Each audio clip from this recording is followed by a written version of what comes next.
How to fix Snapchat memories. Hello guys, so in today's tutorial I'm gonna show you how to fix Snapchat memories easily and fast.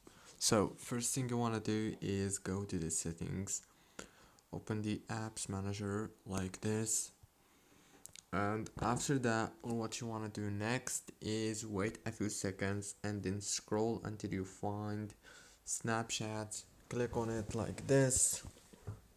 And now all what you have to do is click on force stop and then go to the data usage. Make sure to enable all these options and then click on the storage, click on clear cache. And the last thing you want to do is go to the Play Store, and if you have iPhone, go to the App Store and search for Snapchat and click on update.